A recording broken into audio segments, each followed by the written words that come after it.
What up guys, it is Justice here and welcome to a VORAGO 4-man guide. I'm going to be going through some gear setups, different methods and essentially now how you can 4-man VORAGO, because there has now been an update where you're allowed to go in 4-man VORAGO as long as you've got 12.5k life points to get through the first part of the entrance. You do have to tank a heck of a lot of damage, 50k damage across the 4 players within the team. Now again guys, I have done guides on VORAGO in the past. That's what I started my channel on, but I thought it's about time just to do a few little tweaks and updates. I'm not going to be going into loads of depth. There are that many different things to cover when you're in a VORAGO team. This is going to be from a MAGE DPS perspective as well, but there's so many different things to cover that I'm going to leave a link in the description of my very first Boulders rotation guide, which will go through the very basic mechanics. This is just going to go through a few extra parts, different updates with the gear setups and things which have changed over the past year really.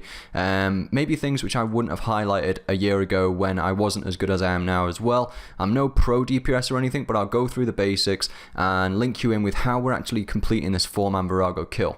Additionally guys, we are using the Dominion Tower gloves, and this was recorded on the 8th of November, so this is when the Dominion Tower gloves were updated and buffed by Jagex. Different effects which I have made a video on by the way and will be uploading, but I'm just waiting for the patch which is going to drop down on the 10th of November. I've heard that the Dominion Tower gloves are probably going to get patched, so again I'll be making a video on that explaining it. I'm not going to focus too much on that, but you will see crazy DPS experience drops throughout these kills, throughout this VORAGO kill on screen. You will see very high XP drops. Some of that influence is on the Dominion Tower gloves, and other influences that it's a 4-man team, so as a 4-man we've got a DPS more than you would if you're a 5-man, excluding phase 2, and only high level PVMs will really understand that in terms of the experience drops.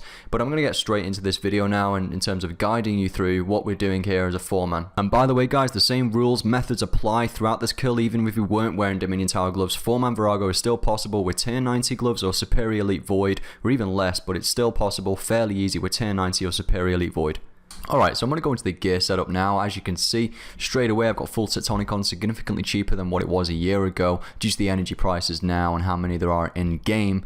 Definitely worthwhile buying this. There's a tier 90 magic armor. I've got the tier 80 Virtus boots. It'll be interesting to know when the tier 90 will be launched out. I've got the Noxious 2-hander staff, either use that or dual seismics, tier 90 weaponry. I've got the Amulet of Souls, which I do feel deals more DPS overall than the Dragon Rider amulet. At first I thought it was the Dragon Rider, however after time of using the Amulet of Souls, it definitely deals more DPS than if you were to wear the Dragon Rider. I've got Dark Magic Aura on, either use that or Supreme Runic Accuracy. I've got a Scrimshaw of Elements. Also, what is now best is Superior Scrimshaw of Magic. However, if you don't have the scrolls for that from ports, then just go out and buy a Scrimshaw of Elements from the GE. I've got a Ring of Vigor, also useful to have a switch, a ring switch. Video to come in the future. In this point in the video, I didn't actually have the Asylum Ring, but I have photoshopped it into the inventory there, as you can see. Also, you could switch it out for the Leviathan instead if you want to get damage less. Alright guys, so onto the inventory setup now. In the top left hand corner I've got the Merciless Kite Shield, then got 5 Super Restore Flasks, 2 Adrenaline Flasks, I've got 8 Saradomin Brew Flasks, I've got an Elite Enhanced Excalibur, which is very handy for particular phases of VORAGO, so phase 1 it's handy in, especially phase 5 and also phase 3. But best phases to use it on is probably phase 3 and 5. I've got some Rocktail soups there as well. I've got to eat those up to get up to 12.5k at the initial start. And I've got a Phoenix Necklace for when you go in, Sign of Life, Portent of Death, and obviously an entire Adrenaline, an entire Overload Flask and Renewal. And runes wise, you can just use air or earth. There really is no point using fire here. It just takes an additional inventory spot and it doesn't deal any more DPS. And of course, don't forget your trusted yak. You don't really use food, to be honest, at VORAGO anymore if you're DPS, because you've got Soul Split, especially with the Amulet of Souls as well, getting those additional heals. However, it's still nice just to have it there as a safety precaution just in case. You could, if you really want to try hard, just use a Nihil instead, because like I said, you really don't need food if you're only going for 1 kill trips. But take a yak if you want to go for 4 kill trips, let's say. Alright, so phase 1 is pretty self-explanatory. As you saw, you just run to the west if you're a jumper, which I am carrying the role of a jumper role at the moment. You want to jump at VORAGO when he's between 17 and 25k life points, and then as soon as you drop down, your team can just DPS them and move on to phase 2. But just to let you guys know, Jagex updated VORAGO, whereas allowing 4 players now to actually enter the VORAGO cave without basically getting KO'd. What used to happen is that you had to tank 50k damage across 5 players, only 10k damage each. If there was 4 of you there, then you wouldn't be able to tank the damage. So basically they've updated it to allow you to tank up to 12.5k worth of damage. The different methods which you can use to be able to tank 12.5k of damage is just by wielding a Barrow's tier 90 shield, which does increase your life points, and if you eat a rocktail soup with that with tier 90 armor, that will give you enough life points. You need at least 12.5k across 4 players. That will give you enough life points to be able to enter the VORAGO layer. Another method also is just to wear a full Seasinger outfit with a rocktail soup again. Also, it does help to bonfire as well, so basically if you go to Prifddinas Central, you can just dump 5 magic logs onto the main bonfire, and that will increase your life points as well. Alright then, so on to phase 2 now of VORAGO, the phase where all DPSs compete against each other to get the highest XP drops across VORAGO, and a lot of DPSs use this as a basis, or very competitive basis, of determining whether you're a good DPS or not in general across the game. It's pretty cool how VORAGO's turned out that way in terms of the phase 2, because phase 2, ironically, DPS does not matter at all, because it's time based, but it's quite interesting anyway in terms of trying to max out DPS, and the maximum DPS you can obtain on phase 2 is 26.6k experience. Alright guys, so let's get into DPSing now, and fundamentally when I go PVMing, I just follow some basic DPS principles which I'm going to share with you today in this video.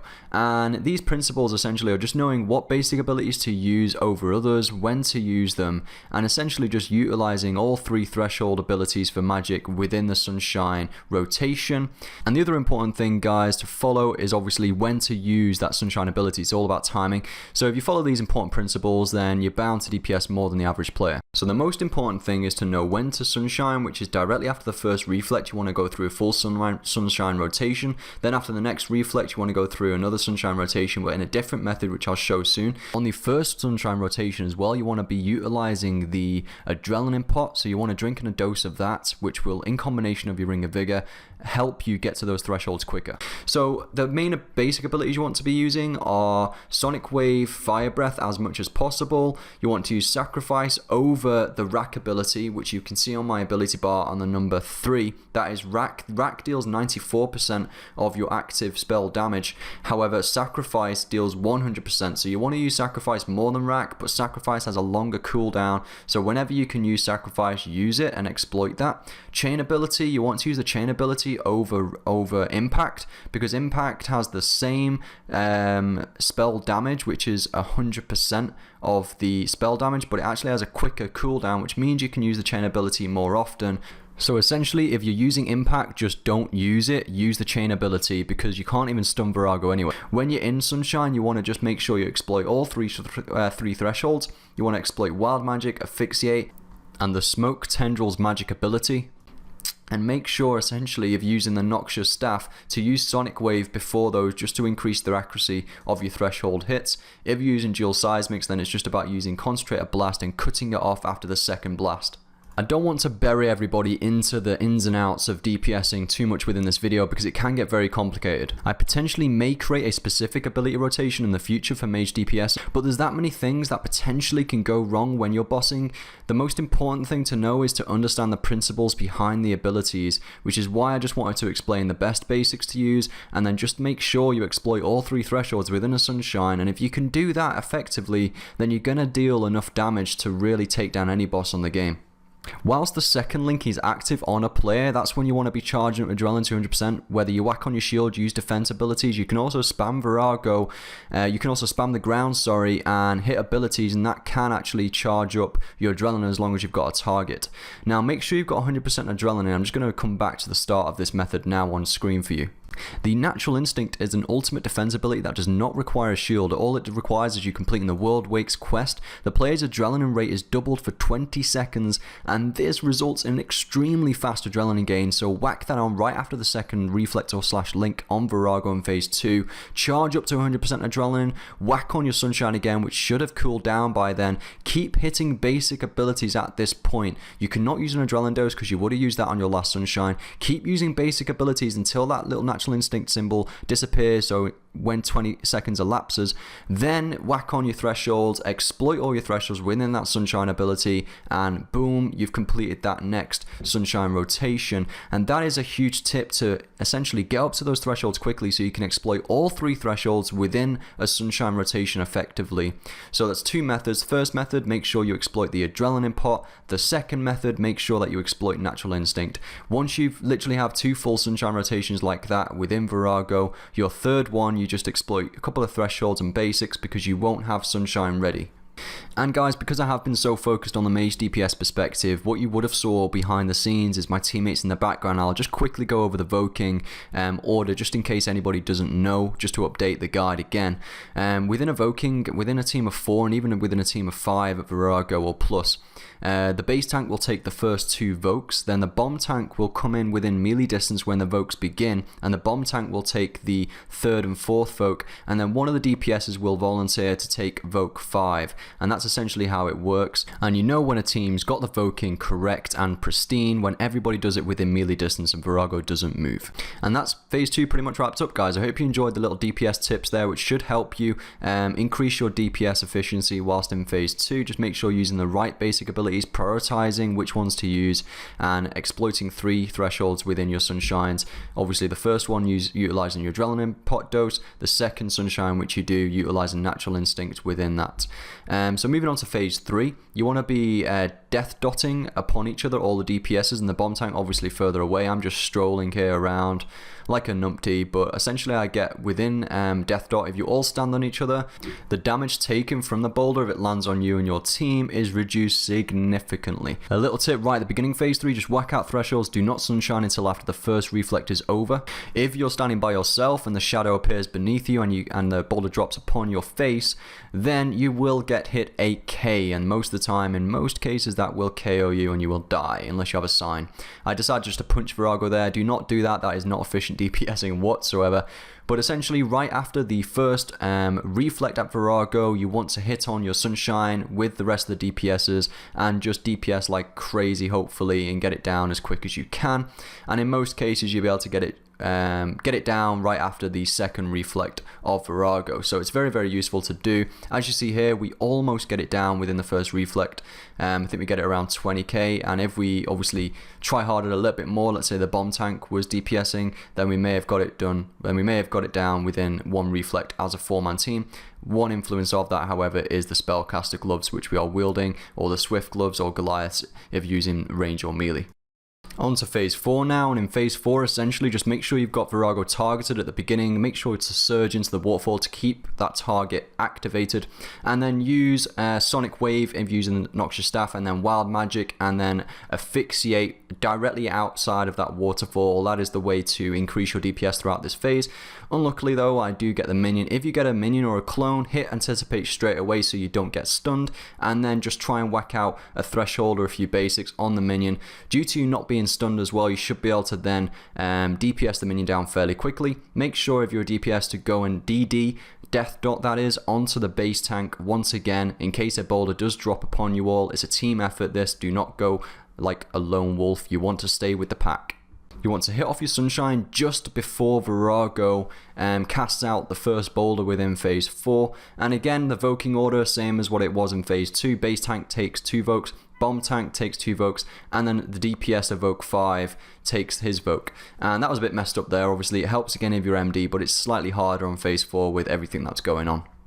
And that, guys, is phase 4 over with. Now onwards to phase 5 of VORAGO. As you can see, right as phase 5 starts, just whack out your wild magic and asphyxiate right at the beginning, and then after the red bomb you can actually count how many blue balls in the boulder's rotation until the reflect. It's usually about 3 or 4 blue balls, and then you know when to get off. Again, it just comes with instinct after a while. Right after the first reflect at VORAGO, you should be able to use the sunshine ability and an adrenaline potion if you can use it, and then just go through another ability rotation with your magic setup. And if all of your team has done an ultimate, so sunshine or death swiftness if they're ranging, or even Zerk if they're meleeing, which isn't highly recommended really for phase 5, then you should be fairly okay. The first push, guys, at VORAGO is the most important, is the one which is going to make or break that phase, and you will know as a team whether you've got a good enough team together whether you're going to make that phase in a decent time, before all the red bombs come and before the bleeds are initiated and begin.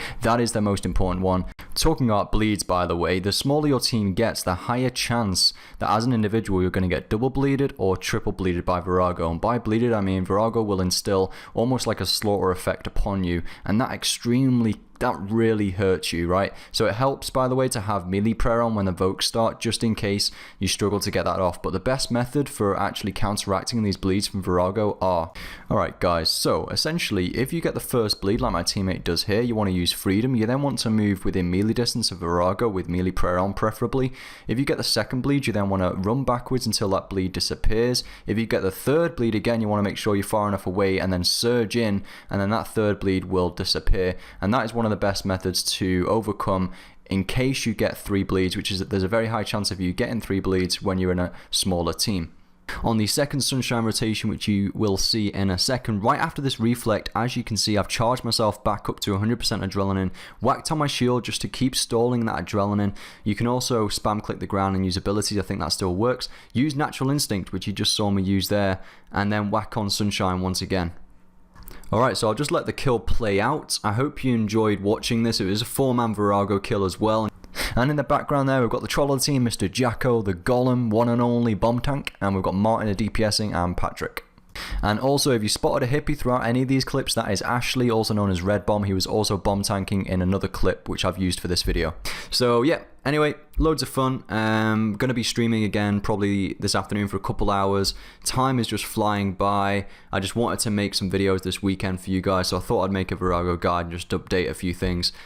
And at the end of the day, guys, I just hope you found this informative, and I hope you learned a few things from it. And be sure to comment down below with any other tips and tricks which you may know if you're a high level PVMer, and anyone who still wants to learn or didn't quite understand anything in this video, definitely comment. I will reply, and I'm sure other people as well within this community around this channel will reply to you as well and help you out.